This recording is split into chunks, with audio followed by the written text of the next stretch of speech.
Hello, welcome back to my channel. അപ്പോൾ നമ്മുടെ introduction class കഴിഞ്ഞിട്ടുണ്ട്.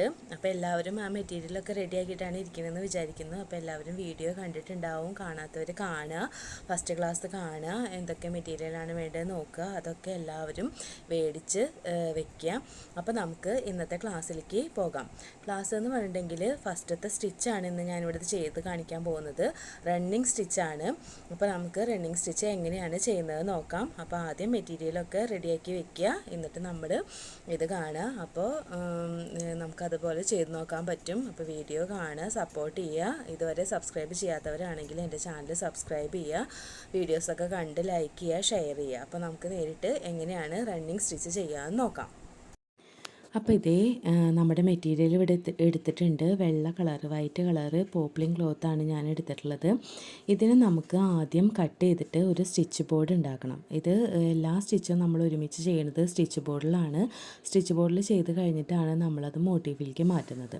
അപ്പോൾ സ്റ്റിച്ച് ബോർഡ് ചെയ്യാനായിട്ട് കട്ട് ചെയ്തെടുക്കാനായിട്ട് 15 ഇഞ്ച് നീളവും 8 ഇഞ്ച് വീതിയും, ഇഞ്ചാണ് ശ്രദ്ധിക്കണം. 15 ഇഞ്ച് നീളവും 8 ഇഞ്ച് വീതിയുള്ള ഒരു മെറ്റീരിയൽ ഇതിന്ന് കട്ട് ചെയ്തെടുക്കുകയാണ് ചെയ്യുന്നത്. അപ്പോൾ നമുക്ക് ആദ്യം തന്നെ ആ മെറ്റീരിയൽ ഇതിന്ന് കട്ട് ചെയ്തെടുക്കാം. എന്നിട്ട് അരികൊക്കെ സ്റ്റിച്ച് ചെയ്ത് കൊടുത്താലും കുഴപ്പമില്ല, അല്ലെങ്കിലും കുഴപ്പമില്ല. അപ്പോൾ നമ്മളിതേ ആ 15 ഇഞ്ച് നീളവും 8 ഇഞ്ച് വീതിയുള്ള സ്റ്റിച്ച് ബോർഡ് ഇവിടെ കട്ട് ചെയ്ത് എടുത്തിട്ടുണ്ട്. നമുക്ക് അതിൻ്റെ ഏറ്റവും അറ്റത്തായിട്ട് ഒരു സ്ട്രെയിറ്റ് ലൈൻ വരച്ചു കൊടുക്കാം. ആ സ്ട്രെയിറ്റ് ലൈനിലാണ് നമ്മൾ സ്റ്റിച്ച് ഒക്കെ പഠിക്കുന്നത്.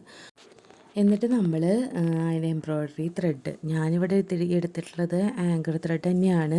നിങ്ങൾക്ക് രംഗോളി ത്രെഡ് ആയാലും കുഴപ്പമില്ല. രംഗോളി ത്രെഡ് എന്ന് പറഞ്ഞിട്ടുണ്ടെങ്കിൽ പഠിക്കാൻ ഉപയോഗിക്കുന്നത് ആങ്കർ ത്രെഡ് ഡ്രസ്സിൽ ചെയ്യാൻ അത്രയേ ഉള്ളൂ. അപ്പോൾ നമ്മൾ റെഡ് കളർ ഞാൻ എടുത്തിട്ടുണ്ട്. അതിൽ നിന്ന് ഒരു അത്യാവശ്യം നീളത്തിലുള്ള ഒരു ത്രെഡ് നമ്മൾ കട്ട് ചെയ്തെടുത്തു. ഇതിന് ഞാൻ പറഞ്ഞില്ലേ 3 ഇഴ നൂലായിട്ടാണ് നമ്മൾ ഇവിടെ ചെയ്യുന്നത്. അപ്പോൾ ആദ്യം നമ്മളിതിനെ 3 ഇഴ നൂലാക്കണം. അത് വെറുതെ 2-3 ഇഴ പിടിച്ച് വലിച്ചാലും മതി. ഇത് 6 ഇഴയായിരിക്കും. അപ്പോൾ അതിന് നമ്മൾ ആദ്യം 3 ഇഴയാക്കുക, അന്ന് 2 ആക്കിയിട്ടാണ് നമ്മൾ ചെയ്യുന്നത്. അപ്പോൾ അതേ ഞാനിവിടെ അത് 3 ഇഴയാക്കിയിട്ട് എടുത്തിട്ടുണ്ട്. എന്നിട്ട് അതിന് നമ്മൾ സൂചിയിൽ കോർത്തിട്ടാണ് ചെയ്യുന്നത്. അപ്പോൾ സൂചിയിൽ കോർക്കുമ്പോൾ ശ്രദ്ധിക്കണം, ഒരറ്റം കോർത്ത് കഴിഞ്ഞിട്ട് മറ്റേ അറ്റത്താണ് നമ്മൾ കെട്ടിട്ട് കൊടുക്കുന്നത്. സാധാരണ നമ്മൾ തുന്നണ പോലെ 2 അറ്റം കൂടി കൂട്ടി കെട്ടല്ല, ഒരു അറ്റം മാത്രമാണ് ചെയ്യുന്നുള്ളൂ. ഒരറ്റം ഫ്രീ ആയിട്ട് കെടുക്കുകയാണ്, അല്ലെങ്കിൽ വീണ്ടും അത് 6 ഇഴയായിട്ട് മാറും. അപ്പോൾ 3 ഇഴ കെട്ടാൻ വേണ്ടി ഒരറ്റം മാത്രം നമ്മൾ കെട്ടിട്ട് കൊടുക്കുക. എന്നിട്ട് നമ്മൾ ആ സ്റ്റിച്ച് ബോർഡിൻ്റെ ലൈനിൽ താഴെ കുത്തിയിട്ട് മുകളിലേക്ക് എടുത്തിട്ട് ഒരു 2-3 ഇഴ നീക്കിയിട്ട് താഴത്തേക്ക് തന്നെ എടുക്കുക. കണ്ടില്ലേ? അപ്പോൾ ഇത്രയും ഒരു നീളം മാത്രമാണ് അതിന് വരുന്നുള്ളൂ. പിന്നെ ആ ഗ്യാപ്പ് അത്രയും, നമ്മൾ എത്രയാണോ ആ ത്രെഡ് വരുന്നത് അത്രയും ഗ്യാപ്പ് തന്നെ നമ്മൾ വിട്ടിട്ട് അടുത്ത സ്റ്റിച്ചും ഇതേപോലെ തന്നെ ചെയ്യാം. അപ്പോൾ ഏറ്റവും സിമ്പിളായിട്ടുള്ള ഒരു മെത്തേഡാണ്, അല്ലെങ്കിൽ സ്റ്റിച്ചാണ് റണ്ണിങ് സ്റ്റിച്ച് എന്ന് പറയുന്നത്. സാധാരണ നമ്മൾ വെറുതെ തുന്നുന്ന പോലെ നേരെ തുന്നി പോയാൽ മതി. അതിൻ്റെ ഗ്യാപ്പ് ഒരു യുണീക്കായിരിക്കണം, അല്ലെങ്കിൽ അതിൻ്റെ ഒരു ഭംഗി കിട്ടില്ല. അപ്പോൾ അതിന് വേണ്ടിയിട്ട് നമ്മൾ ഒരേ നീളത്തിൽ നൂലും അതിൻ്റെ ഗ്യാപ്പും സെയിം ആക്കിയിട്ട് എടുത്തിട്ടുണ്ടെങ്കിൽ കുറച്ചുകൂടെ ഭംഗിയുണ്ടാവും. അപ്പോൾ നമുക്ക് ഈ സ്ട്രെയിറ്റ് ലൈൻ മൊത്തം ഇതേപോലെ തന്നെ തുന്നിയെടുക്കാം. അപ്പോൾ ഇത് സിമ്പിളായിട്ടുള്ളൊരു ഫസ്റ്റത്തെ സ്റ്റിച്ചാണ് റണ്ണിങ് സ്റ്റിച്ച് എന്ന് പറയുന്നത്. അപ്പോൾ നമ്മൾ ഇതേപോലെ തന്നെ അത് കംപ്ലീറ്റ് ചെയ്ത് എടുക്കാം.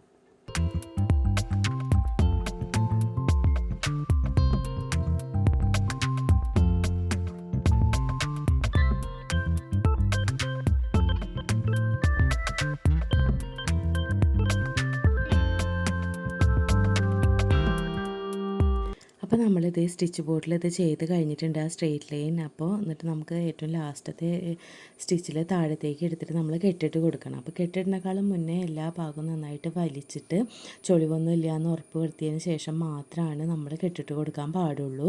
എന്നിട്ട് അത് നന്നായി വലിച്ച് ബാക്കിൽ കെട്ടിട്ട് കൊടുക്കുക. നമ്മുടെ ഈ റണ്ണിങ് സ്റ്റിച്ച് എന്ന് പറഞ്ഞിട്ടുണ്ടെങ്കിൽ അതിൻ്റെ ബാക്ക് വശം സെയിം ആയിരിക്കും, റണ്ണിങ് സ്റ്റിച്ച് തന്നെയാണ് ഉണ്ടാവുക. അപ്പോൾ നമ്മളുടെ ഫസ്റ്റത്തെ സ്റ്റിച്ച് ഇവിടെ ചെയ്ത് കഴിഞ്ഞിട്ടുണ്ട്. ഏറ്റവും സിമ്പിളായിട്ടുള്ള ഒരു എംബ്രോയ്ഡറി സ്റ്റിച്ചാണ് റണ്ണിങ് സ്റ്റിച്ച് എന്ന് പറയുന്നത്. അതിൻ്റെ ഗ്യാപ്പ് സെയിം ആയി കഴിഞ്ഞിട്ടുണ്ടെങ്കിൽ, ലെങ്ത്തും സെയിം ആയിട്ടുണ്ടെങ്കിൽ നല്ല ഭംഗിയുള്ളൊരു സ്റ്റിച്ചാണ്. അപ്പോൾ എല്ലാവരും ഇത് ചെയ്ത് നോക്കുക. നമുക്കിനി ഈ സ്റ്റിച്ച് മോട്ടിഫിൽ ചെയ്യാം. അതിനായിട്ട് നമ്മൾ ആദ്യം തന്നെ ഏതെങ്കിലും ഒരു ഭംഗിയുള്ള പിക്ചർ നമ്മൾ ട്രേസിങ് പേപ്പറിൽ ട്രേസ് ചെയ്തെടുക്കാം. ഇതിൻ്റെ മോള് വരച്ചൊരു ചിത്രമാണ്. അപ്പോൾ അത് ഞാൻ ഇതേപോലെ ട്രേസിങ് പേപ്പറിൽ എടുത്തിട്ടുണ്ട്. അപ്പോൾ നമ്മളിത് കംപ്ലീറ്റ് ആയിട്ട് ട്രേസിങ് പേപ്പറിൽ ട്രേസ് ചെയ്തെടുത്തതിന് ശേഷം മാത്രമാണ് നമ്മൾ ചെയ്യുള്ളൂ, അല്ലാണ്ട് ഡയറക്റ്റ് തുണിയിൽ ഒരിക്കലും വരയ്ക്കാൻ പാടില്ല. എന്നിട്ട് നമ്മൾ ആ ക്ലോത്തിൻ്റെ മുകളിൽ യെല്ലോ കാർബൺ പേപ്പർ വെച്ചിട്ട് അതിൻ്റെ മുകളിൽ ആ ട്രേസിങ് പേപ്പർ വെച്ചിട്ട് നമ്മൾ ആ കാർബൺ പേപ്പറിൻ്റെ മുകളിൽ വെച്ചിട്ടാണ് തുണിയിലേക്ക് നമ്മൾ അതേപോലെ തന്നെ സ്കെച്ച് ചെയ്തെടുക്കുന്നത്. അപ്പോൾ നമ്മൾ നന്നായിട്ട് അമർത്തി വരയ്ക്കുക. അത് ചിലപ്പോൾ നല്ല ക്ലിയർ ആയിട്ട് കിട്ടും, ചില സമയത്ത് ഇത്തിരി ക്ലാരിറ്റി കുറവായിരിക്കും. അപ്പോൾ നന്നായിട്ട് അമർത്തി വരയ്ക്കുക. അപ്പോൾ ഇത് അതിലേക്ക് പകർന്നിട്ടുണ്ട്. നമ്മൾ അതിൻ്റെ എംബ്രോയ്ഡറി റിങ് എടുത്തിട്ട് അത് രണ്ടാക്കി മാറ്റി, എന്നിട്ട് അതിൻ്റെ താഴത്തെ ഒരു റിങ് വെക്കുക ഉള്ളിലത്തെ. അത് കഴിഞ്ഞിട്ട് തുണി വെച്ചിട്ട് മുകളിൽ മറ്റേ വലിയ റിങ് വെച്ചിട്ട് നമ്മൾ നന്നായിട്ട് ടൈറ്റ് ചെയ്ത് കൊടുക്കുക. എല്ലാ സൈഡും നന്നായിട്ട് വലിച്ച് ചുളിവൊന്നും ഇല്ലാണ്ട് നല്ല വൃത്തിയിൽ വേണം നമ്മൾ ഈ സ്റ്റിച്ച് ചെയ്യാനായിട്ട്. ഇത് നിങ്ങൾ ഈ തുണി കട്ട് ചെയ്തെടുത്തിട്ട് ഒരു സ്ക്വയർ പീസ് ആക്കിയിട്ട് ചെയ്താലും കുഴപ്പമില്ല, അല്ലെങ്കിൽ ഇതേപോലെ ലെങ്തി തുണിയിൽ ചെയ്താലും കുഴപ്പമില്ല. അപ്പോൾ നമ്മൾ സ്റ്റിച്ച് ചെയ്യാൻ പോവുകയാണ്. അതിനായിട്ട് 3.5 നൂലെടുത്തു.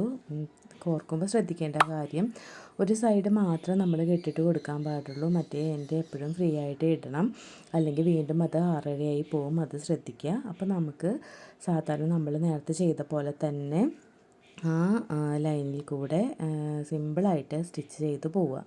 റണ്ണിങ് സ്റ്റിച്ചാണ്. അതിൻ്റെ ഗ്യാപ്പും അതിൻ്റെ ത്രെഡിൻ്റെ ലെങ്ത്തും ഒരു ഈക്വൽ ആയിരിക്കണം, അത് മാത്രം ശ്രദ്ധിക്കാനുള്ളൂ. അപ്പോൾ നമുക്ക് അതേപോലെ തന്നെ അത് മൊത്തത്തിൽ ഒന്ന് സ്റ്റിച്ച് ചെയ്ത് നോക്കാം.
അപ്പോൾ നമ്മുടെ ഫസ്റ്റത്തെ സ്റ്റിച്ച് ഇതേ ഇപ്പം മോട്ടിഫിലും ചെയ്ത് കഴിഞ്ഞിട്ടുണ്ട്.